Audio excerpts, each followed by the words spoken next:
go. Record button. There we go. You're all set, Paula. Come.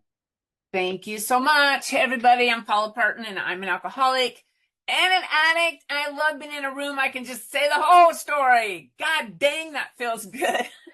Second time in probably 40 years I got to say that. So thank you for this opportunity.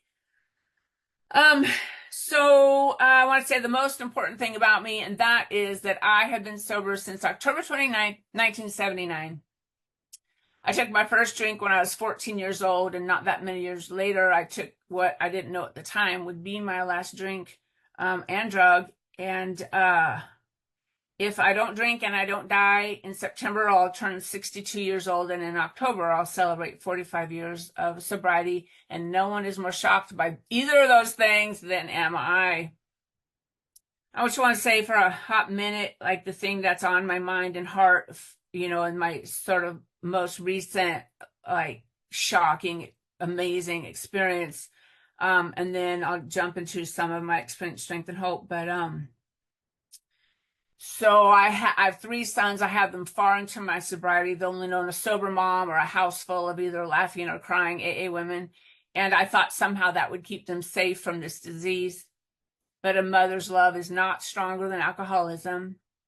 And my first two sons drink like all of us drink, and they have been at the jumping off place longer than anyone I've ever seen stand at that dark place.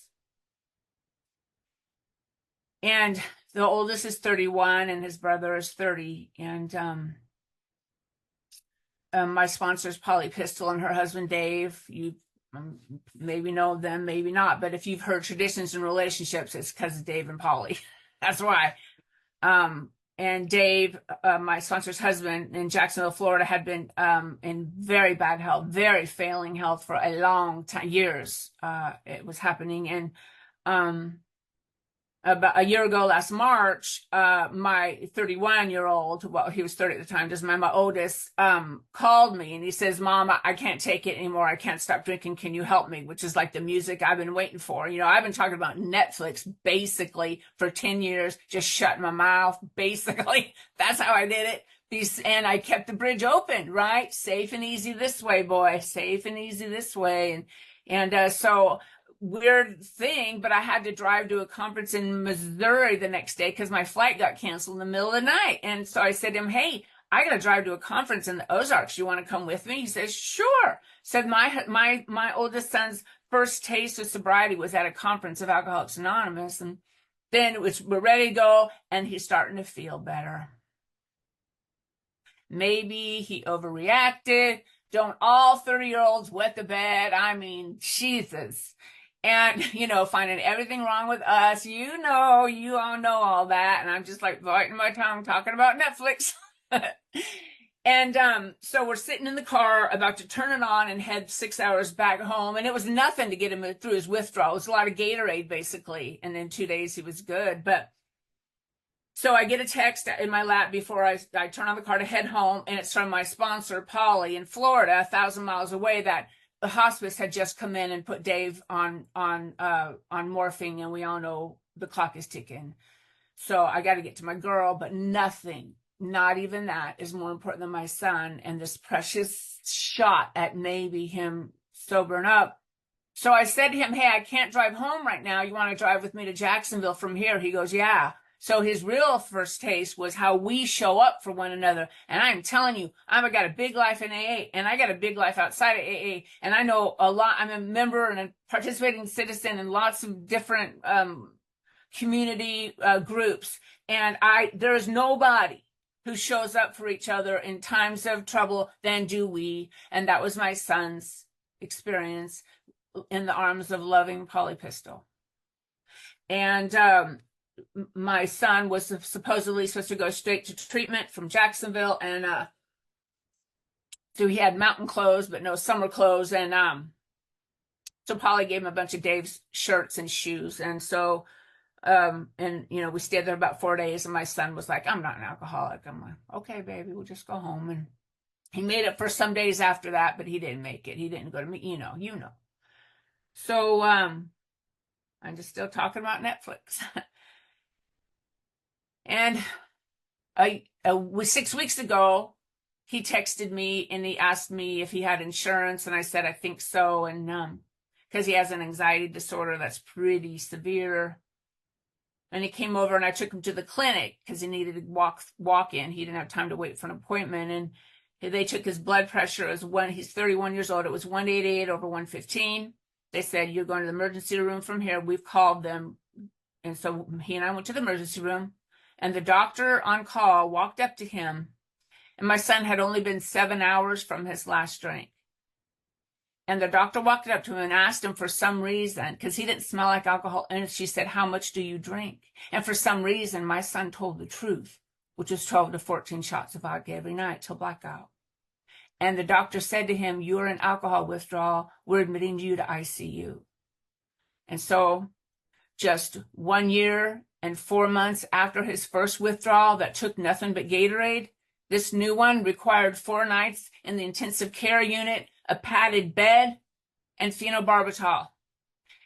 And my beautiful son was hallucinating, but willing. He looked down at me at one point, and he was pointing at his shoes, and he said, these are Dave Pistol's shoes I'm wearing. Like,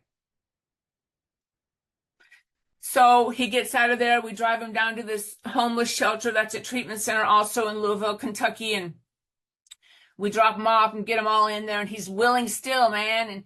And we come back a week later, and he says, Mom, did you know this is a homeless shelter? And I said, honey, you're homeless. And so, and he goes, the food here's awful. They still have me in the detox unit. I'm sleeping with 50 hard men. He's complaining about it. And the only way you get to visit people there is during the AA meetings, 5 meetings a day. So I sat with them, and the guy was the guy who was going to give his talk that night at the meeting was some guy, some gangbanger man with a hard ass story, from the streets of a big southern city, and a junkie, and man, just us too, that's all.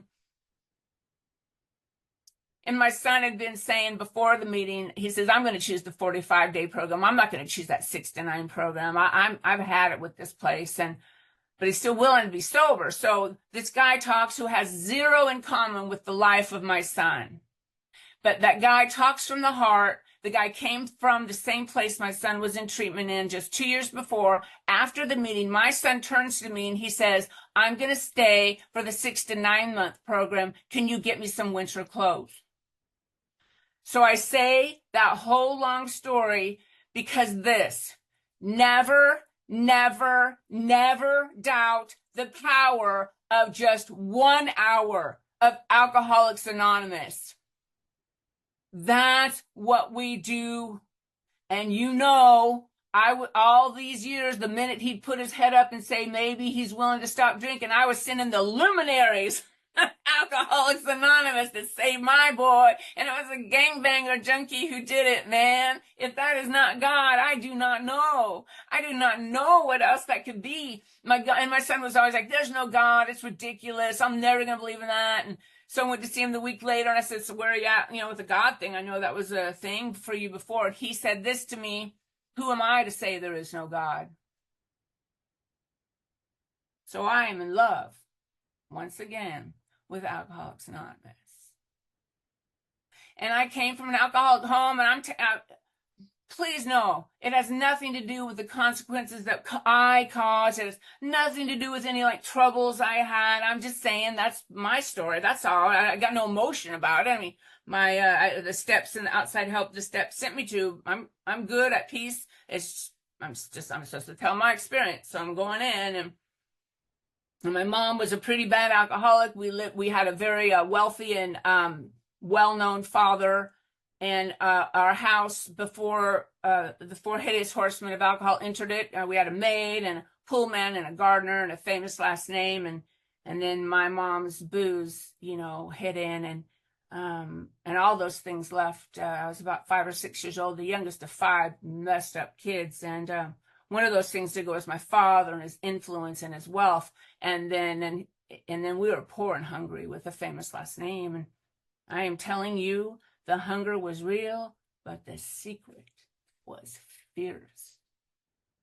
And I was looking at our beautiful big book on in How It Works, page 59, not that many years ago, and I was looking at that first step where it's the only step that has that weird dash in it. And I used to teach English, and I don't understand that dash, but the first part of the first step, I realized, man, that first step doesn't just apply toward the beginning of our sobriety.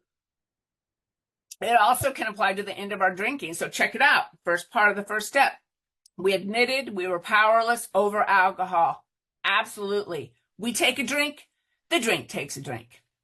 And then that dash. And Bill summed it up so easily swallowable that our lives have become unmanageable. What a kind way to say, dead on arrival, jail until sentencing. You know what I mean? Jesus. But we know what that means after that dash. And it's very few pages or words, even paragraphs, sentences that Bill Wilson writes, like, what'll happen if we drink? You know what I mean? If I'd have written it, it'd have been the threat the whole way through, but thank God I didn't. But,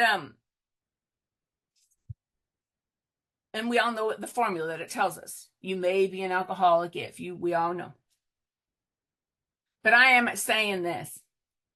If what you did after the dash of that drink, or if what happened to you after the dash of that drink, you just may be an alcoholic too. And I know my mother loved me. Zero doubt. My mother loved me. And I know that the day that I was born and the doctor placed me in her arms, she didn't look down on me and say, someday I'm going to trade this baby girl to some bad men for a night of easy drinking. If there would have been a lie detector test and that question would have been put to her, she'd have said no with passion and passed the test. But remember what I said. A mother's love is not more powerful than alcoholism. Not my love for my sons can't save them. My mother's alcoholism was more powerful than her instinct to protect her daughters. She can't help it. She's just under the influence of a power greater than herself, man. That's all. And I was one of those weird kids in the neighborhood, every neighborhood have. My hair was matted and I stunk and, just how it goes after the dash and my mom's drinking. That's all. And there's a whole year I can't remember. Doesn't matter. If God chooses to reveal more, then God will find a way to turn that into life-saving measures as well. But some memories are crazy fierce. I don't understand how neurons work this way, but I clearly remember being about 5 or 6 years old outside at a time I probably shouldn't have been alone. And it must have been dinner time because I could see into the neighbor's picture window. And what I saw, it's as if I'm standing there right now. And this was forever ago. But it's as I tell you this, I can see it now. I'm standing there right now. It must have been dinner time because I could see into their picture window. And what I saw just struck me still. I'd never seen such a thing. What they were doing on the other side of that window was they were sitting at a table together. And they were looking at each other and laughing and talking.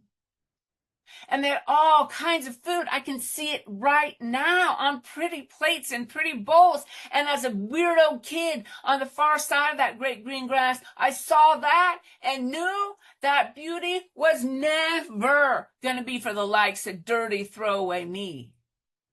But I am telling you, the very next time I saw such a beautiful sight was in my very first meeting of Alcoholics Anonymous. And I know we're supposed to fully concede and be and fully admit, and come to our senses and hit a bottom before all that. I had brain damage when I came to you. I was more feral than human, man. And you took me in. So for me to start to take even to turn my body toward you, it was just a maybe. And that was enough, man. That was enough because of you. I'd never seen this light and these people laughing with each other. And I didn't know the name of what I was singing, man, but it caught my attention. I couldn't look away. It's not like I wanted to live. I didn't want to live. I didn't have the desire to live, that instinct to live till I was 7 years sober, man. But you told me, just keep on, man. Just keep on stepping in. We got you. We got you. And it is rare for me to say, here's something, I know is true. I'm not that kind of speaker. I don't be doing that. I'm shoulder to shoulder with everybody, all kind of defective. Anyway, but this one thing I'm going to say, I think it is true, that no matter who you are, no matter what you have done, and no matter what has been done to you, God and Alcoholics Anonymous will meet you there, take you by the hand, and bring you onto the broad highway. Because that's how we roll. Shoulder to shoulder, man. Another way to say shoulder to shoulder is experience strength and hope, man. That's why the first part of service, what we do, man, we get to the level of the new person that we're reaching out to or trying to build a connection with or trying to help them save their own lives, man. Experience strength and hope. Another way to say that is the language of the heart. My mom wanted to try to get sober, so she moved us from very cool California to very not cool Nebraska. Oh my God. And all my siblings were gone by then. I was 14 years old and I had sworn I would never drink because I could smell it on, I knew booze, hated it. I swore I would never drink. And then the next day I went out with some friends and my mom had just joined AA and they handed me 3 bottles of wine and I drank them all. And because I'm here with you and you heard how I identify myself, you know what happened next. All of a sudden, I was a part of the world. All of a sudden, I was witty. All of a sudden, I could look people in the eye and talk. Yeah, I was throwing up, but that's witty too when you're drunk. So you know what happened next. And I decided right then to do anything and did do anything to feel that way again. But my mom, sadly for me, like I said, had just joined Alcoholics Anonymous. And you know the shame of a mother, the shame of a father who brought their babies up in this. And she wanted to make good on at least one. And I was the last one standing.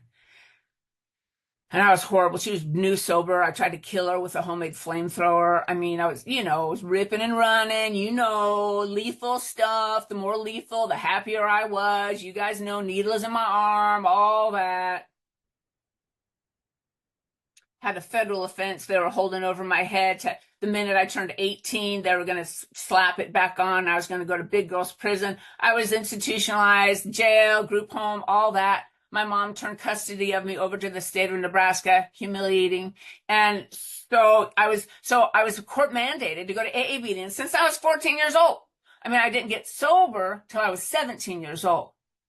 So I remember my first meeting also crazy as if I'm standing there because all those people loved my mom in that tiny little town in Nebraska and they knew the stuff I'd been doing to her, but I was now court mandated as a ward of the state to attend AA meetings. I was never all the way sober, 3 years of being court mandated to go to meetings. But I remember that first one because I was all braced up because I knew they were coming for me for how I treated my mom. And I walk down this tiny little church, and I go down to the basement where the meeting is, and I'm waiting, I'm scanning, for the people coming at me thinking I'm all tough and 14. Jesus. But across the room, I saw like the Grand Poobah of AA in Grand Island, Nebraska, like not really a title, but whatever. And I knew he particularly was coming for me because he and my mom were really close friends, and I'm all braced up, ready for him to come at me, and I'll never forget it. He was bending over talking to somebody, and he turned his face and he saw me and he smiled. And he stood up and put his hand out and walked the entire length of that room to greet me like I was a person or something. And so for the next 3 years before I did get sober, I was never all the way sober, like I said, in any of those meetings. And so when I had to really go say my own sacred maybe, man, and hope you caught the rest of the way. Hope there wasn't a monster under the bed here. Hoped if I kicked a tire, fakeness, phoniness, usiness wasn't going to pop out. All those sacred maybes, man. After 3 years of being in those meetings, I didn't remember a word that was said, but I remembered how they had made me feel. So let's do that. You got a difficult newcomer? I promise you I was the worst. You got a hard sponsee? Oh my God, let's talk. God is the magic of love. God is the magic of time. I just have to show up and say, all right, what's the service today? I am not a leader of Alcoholics Anonymous. I'm a foot soldier, happy to be on the firing line. That's how I roll the best. That's how I can help the most, shoulder to shoulder.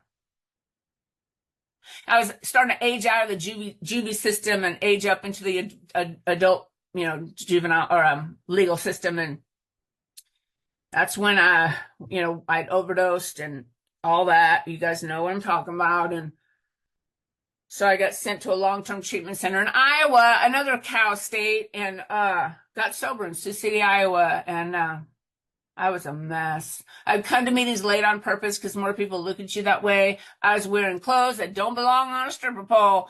And you people took me in, man. And I was so angry, had an organ of hate for my mom and the men and what she let happen. And I was always like, if what had happened to me had happened to you, you'd be mad too. You couldn't just let it go. Stop saying just. You drink too.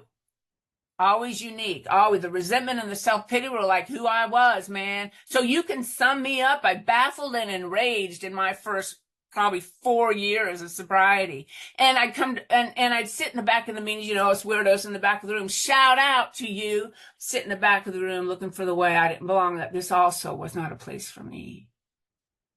And you think us weirdos in the back of the room can't hear you. It's the opposite is true. We are hyper-focused actually on you, particularly on how you act and how you talk the second that meeting is over. We are watching how you live the other 23 hours of your life. The other 23 hours of your life outside of that hour you spend in the meeting is the most important service work you will ever do.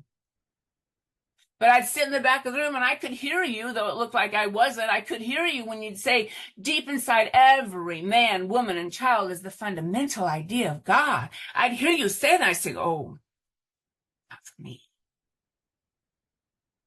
But because you had been honorable, no man tried to make me feel some kind of way, make me do some kind of thing. It happened in every institution I've ever been in, man. Not you. Because you had been honorable, I could at least believe that you believed, and that was enough. Slowly, my brain started to be healed from all the drugs and alcohol I put in it. The thing is, man, I couldn't read that big book. I thought it was for you old freaking people, and I was going to write my own version, and I couldn't get a sponsor because I couldn't think of anyone that was smarter than me. Swear to God, that was an actual thought in my head. And I was so lonely. I hated men and I hated women. So what am I going to do? And the only way I made it is I went to 5 meetings a day. My first probably 4 years of sobriety. That's how I made it, man. I thought Coffee Mate was a protein source. And people diss the fellowship all the time and think you're on like some higher plane of sobriety. Knock it off, man. If it weren't for the fellowship, I wouldn't be your speaker today. For real, man. Like our literature even says, it's a sufficient substitute for alcohol. It is not, however, a sufficient substitute for alcoholism. And my father appeared back in my life and offered, looking at my time, and offered to pay for me to go to college, which was, difficult to say the least. I graduated 382nd out of a class of 384 in my second senior year. I'd gotten a 4 on my ACT. The most you can get is a 36 problem. And I mean, I was I have an excuse. I was in an institution when I was supposed to take my ACT college entrance exam the next day. And one of our residents had a psychotic break, which I called Tuesday. And I mean, but, kind of threw stuff off. I didn't get sleep. And so I got a 4 on the ACT. And I did find a school back in Nebraska that took people like me. And I just want to say some few things that happened there. Because God's in charge of time. God holds the copyright on time. God's going to have to be in charge of time and not me. For when my defects are revealed, for when my defects are lifted. I started undergrad for my bachelor's with 4 years of sobriety. I got my 3 degrees. I triple majored. When I was 8 years sober, I finished undergrad. I fell in love with academia, and those are the least of the miracles that happened in that tiny little town. The most important thing that happened is I fell in love with the big book of Alcoholics Anonymous in the nick of time, by the skin of my teeth. And particularly with the 4th step. and most particularly with the fourth column of the fourth step, because I still had an organ of hate and rage for my mom, and like I was saying, and the men, and I wanted it gone, and I knew the source of my doom and my overreaction and my fury, and I wanted it gone. But once again, God holds the carpet right on time, and I don't. But why the fourth step and why the fourth column of the fourth step is because Honorable You had told me there's a shot at freedom even for me. And so I got a sponsor who took me through the big book, and I began the real work of recovery. And I could feel pieces of the rage going away, but enough of the thing on the outside and I was on, or enough of the thing and I was doomed, man.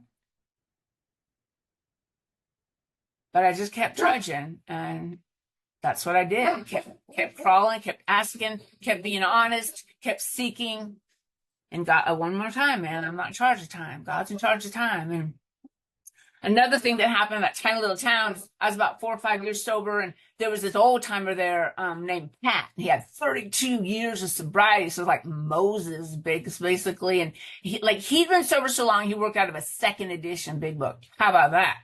And Pat was the kindest man, and he and his wife Bess would take me and my little sober friend around a tiny little town. I mean, tiny little town, Nebraska meetings where you do not go in there talk about your inner child. No, you will not like the results of that. That's how I learned how to be in an AA meeting, man. That you don't come in late. You don't be wearing clothes like that. All those rules. You don't interrupt people. You don't lie and say, yes, I read the big book when you didn't.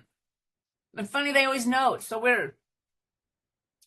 But the thing about Pat is he had been a soldier during World War II, 17, 18-year-old on the Western Front of that conflict, if you're familiar with that. And the other thing about Pat is he'd gotten in a fight with an argument with a local little recovery clubhouse manager, and 32 years later, he wouldn't go back to that meeting. He could tell you in detail what that guy had done. So he had a little resentment. And in about his World War II stories, I'm a historian now, and I was a historian in undergrad as well. I now have my, hold on, my graduate degree in the ever highly employable field of medieval British history. Yes. And it's so expensive. And you will never see in any kind of wanted medieval British historian, much to my surprise. It just doesn't happen. But anyway, and then they made us get a second specialization, and mine's World War II, whatever, boring. But so Pat was a World War II veteran. And because he knew I understood that conflict, he would tell me horror stories of things he had seen as that young of a man. Horror stories. Things I wish I didn't have in my brain. But he'd end every story with this. He'd say, but Paula, there's one thing I'll never tell. And I was like, what the heck more did you see that you're not going to say? And I always wondered what that thing was. And me and my friend graduated undergrad. We moved to the East Coast. We got a call the next year that Pat, with 32 years of sobriety, had started drinking. He was dead in a year. And I got that call, and I put down the phone. I said, Pat is drinking. And my friend said, you know what it was? It was that resentment. I said, you know what it was? It was that secret. Because like I said, I had my graduate degree, and World War II was one of my 2 specializations. And I will tell you right now, I always looked for that thing he would not say. Always looking, always researching. What was it he would not say? What more did he see that he wouldn't say? And now I know. I'll tell you this, there was research released to us I wish I had not read. There were firsthand accounts I wish I did not know. And now I know the thing that Pat would not say. I would bet every dollar that I have, and I would win the bet that the thing that he would not say is not something that he saw. It was something that he did. And the shame and the hate and the secret took 32 years to kill such a man. If you think you don't have to fully disclose, if you think you could just allude to the fact that something dark happened and it's all good now, or you're sorry now, or If you think that's going to work for you, I am sorry to tell you, you don't stand a chance. If it took him out, you don't stand a chance. But here's the real story. Here's the whole gig on why we tell, why we fully disclose. You think, you say it, you get freedom. Sure, and it's true, and it's wonderful. But that's not even the point of why we tell our secrets. The point of telling the secret is this: your secret will save a life, guaranteed. That's the point. And I have a pretty severe math learning disability. It's a long ass name. I can never remember the name, but what it means is I cannot function past a third grade level of math. I can't. It doesn't mean I'm stupid. It just means my brain is not wired that way. But nevertheless, I can recognize math. I can recognize a mysterious and factual formula, and I'm telling you that God is the great mathematician of the universe. How else can you explain that one small part on page 124 where it says this: cling to the thought that in God's hands, the dark past is the greatest possession you have. That's some magic math there, man. That's some algebra. Imagine all the people Pat could have helped in 32 years of killing himself by holding that in. Man, your pain almost killed you. Do not just throw it away. Take it through the formula of the 12 steps. God will take this, lift it up, and turn it into actual life-saving measures. That's our point. Our point here, sorry to say this too, is not to trip along and be happy, joyous, and free. It's a nice byproduct sometimes, and it doesn't matter. That's the point of that. What our goal is here is service. That's our goal. When I am in service, when I'm fully into the 12th step, I'm not worrying about if I'm happy or joyous or free or what about me. What I'm doing is showing up to the fire line and saying, how can I help? Now, look, I have two outside issues, and they don't belong in a CA meeting or an AA meeting or an NA meeting, but I'm the one that's got the microphone, so I'm going in, so buckle up. We'll be okay. My sponsor does this. It could help somebody. Simmer down, people. I love traditions, too. Let's go.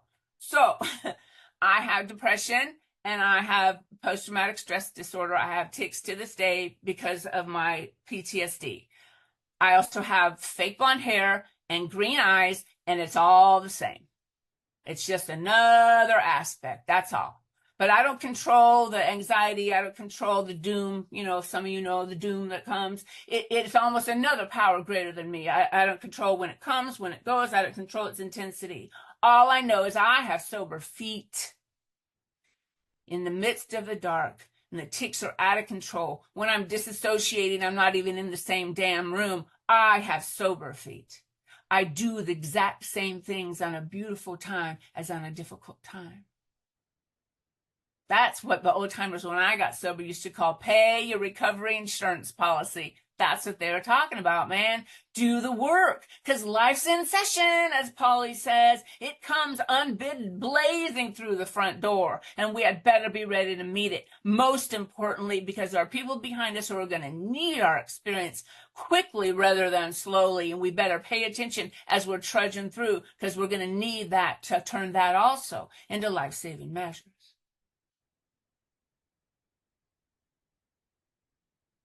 When I was about 13 years sober, I had done many 4 steps straight out of the big book, and beautiful experiences of perception changes and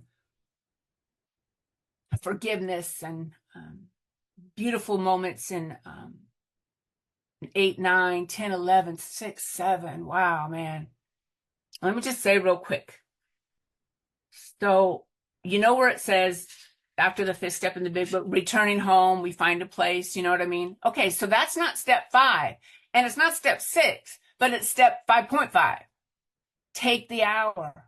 Please Take the hour. Don't take the hour later tonight when you have time. Man, that you are on God's beautiful moment. That light is shining right then. That willingness is perfect. We say the first step's the only step we do perfectly.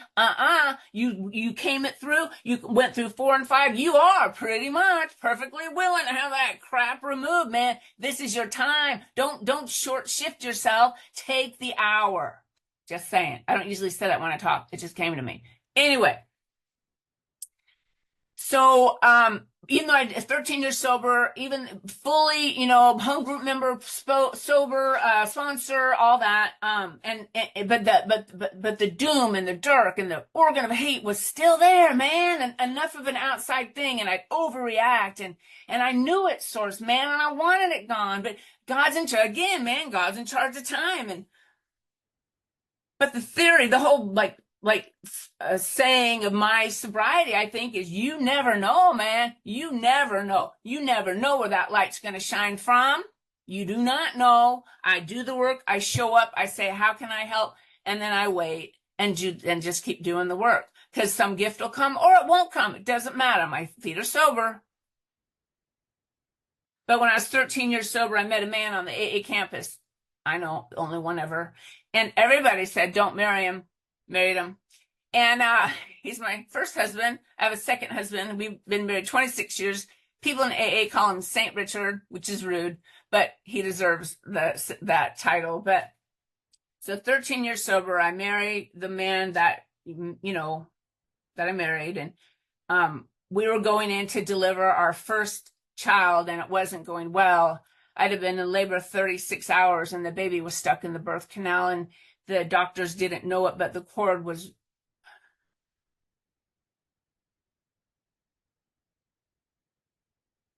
wrapped around his neck. I was on no drugs. I'm begging for him, but no drugs. So because of the cord wrapped around his neck, with every contraction, it's tightening. And the room emptied of the normal doctor, the normal nurses, the normal equipment, and began to fill with the specialists. And at that moment, I looked to this side of my bed, and walking up to my bed was my grandmother, who had died 10 years before. And my friend Craig, who had died just 5 months before of AIDS. And because I had lost so much blood, I thought they were there for me, but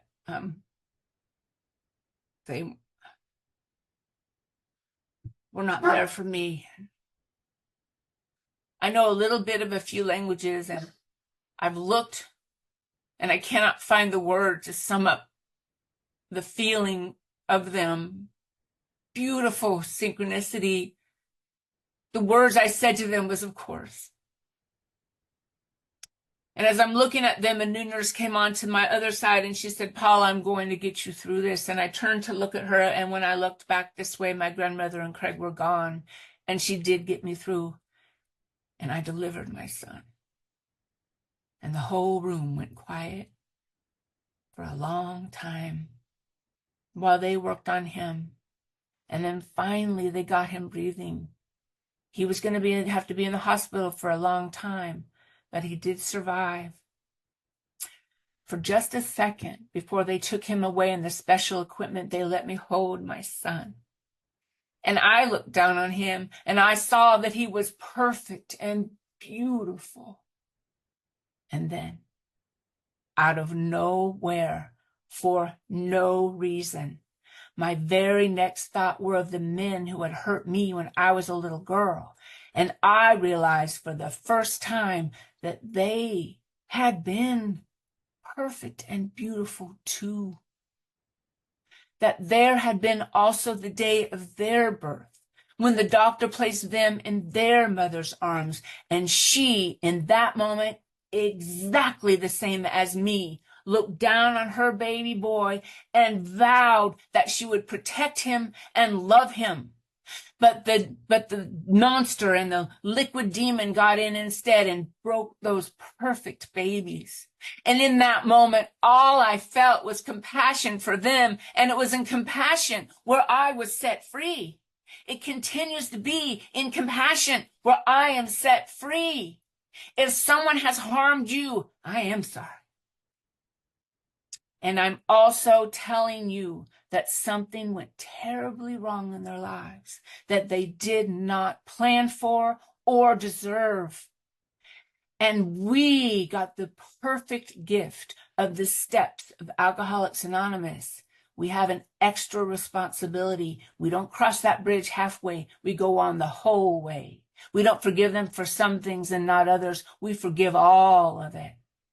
We do not hold grudges against them. We have compassion for them. Because in the end, when you do your inventories and you write down the things of what those people did, how it affected, and the next two, don't you come up with, me too. Have I misused people weaker than me? Yes, I have. Have I harmed children? Yes, I have. Have I driven drunk and hurt people? Yes, I have. And you might say, oh, but what they did was worse. Doesn't matter, man. Causes and conditions. And I got the gift of Alcoholics Anonymous. And I'm going to tell you this, Alcoholics Anonymous is the steps in particular, the greatest gift humanity has received from a power greater than ourselves in all of history. And remember, I'm a historian, so pretty much you can trust that's, so far as I know, it's true. And when I was going to go get my PhD, I was going to do it in the ever also employable ancient Greek battle formations. Oh, yes. That. I'm going to end pretty soon. Just a couple more things and I'll stop. I don't just do this service work inside AA. No, I do it outside these rooms too. I resigned recently. I retired from a job I had in the school district where I found the little kids in those elementary schools who needed a grown-up in their life, a safe grown-up in their life. Or if they had a grown-up in their life, it was not the right one and someone had to stand that gap. And I am uniquely qualified to do just that. I have faced down some terrifying and angry big men, but it doesn't matter. I needed a bid for freedom, and this is the way that I found it. Because for years in my 4-step, I'd write down, why didn't anybody help us? What about those bystanders? They had to have known. And even way after I didn't have emotion about it, I just wanted the question gone. What I realized is this. I don't know why nobody helped us. All I know is I will never be a bystander. That's the unique math of God. And how I'd find my kids is, my little kids for the program is, remember when I said I was little and I stunk and my hair was matted and, I'd wander around the neighborhood to almost the last day of my employment when I was looking for a little kiddo to put in my mentoring program, I would walk down the hallways of the elementary school and inhale. It's my superpower. What I'm smelling for is cat urine because that's what I smelled like. It seems to be the smell of poverty. I don't know. But I would go up to those little kids almost like we go up to a newcomer, man. The first thing I did, language of the heart, experience, strength, and hope, shoulder to shoulder. I would get down to their level. And I can see them tensed up. I can see their eyes scanning. I know that scan. For some reason, I don't even know how I knew to do this. I would touch their little cheek. I pretend there was like dirt or to put their little hair behind their ear. And that's when their shoulders were relaxed and they were mine. And I'm all kind of defective, but I am fierce. And those babies were safe. And that's how God rolls, man. That's some more of that mystic algebra. When I was about 4 years sober, I'm going to say 2 more things, I'm going to shut up. When I was about 4 years sober, my sister and I decided to drive 2 days before Christmas Eve all the way from the middle of Nebraska in 0-degree weather to Washington, D.C. in my crappy college car. We had my little baby niece with us. And so my sister loves shortcuts. So now we're in the middle of, nowhere, Iowa. It's now past midnight, so it's 1 day before Christmas Eve. She loves shortcuts, so she would basically just generally head east. And so, like, there's no lines on the road, there's no signs, there's no lights of, habitation, and my car dies.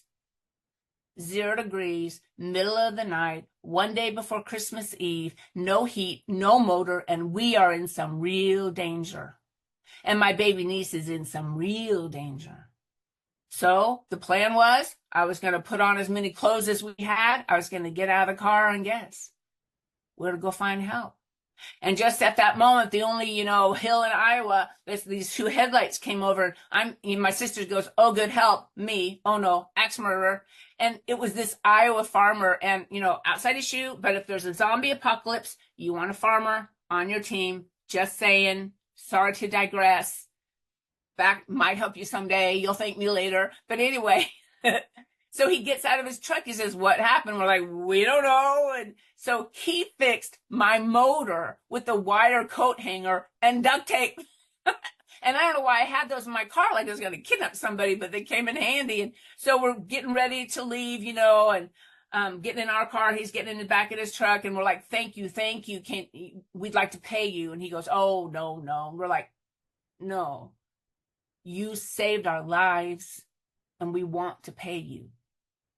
And he said, take it as a present from him. If you are here today, if you're a new person or you're anywhere along the road of your recovery, and these things I say, I know they sound crazy, magic math and grandmothers appearing. I know. But I am just asking you to just say your own maybe and take it as a present from him. I know the day is coming when my grandmother will return from me. And on that beautiful day, I imagine she will take me by the hand and lead me to greet the God of our ancestors, the God who never abandoned me when I was a little girl crying for help, the God who was there with me every night everything went down, the God who was crying too, and the God that wasn't saying all those nights, you're nothing, you're throwaway. That God was saying to me, hold on, daughter, I am sending Alcoholics Anonymous. Hold on. And on that day, in front of the God of my understanding, in front of the God of my ancestors, there's only one thing I hope, that God will lean forward, touch me on my cheek, and say, well done, daughter, you were so brave. Thank you.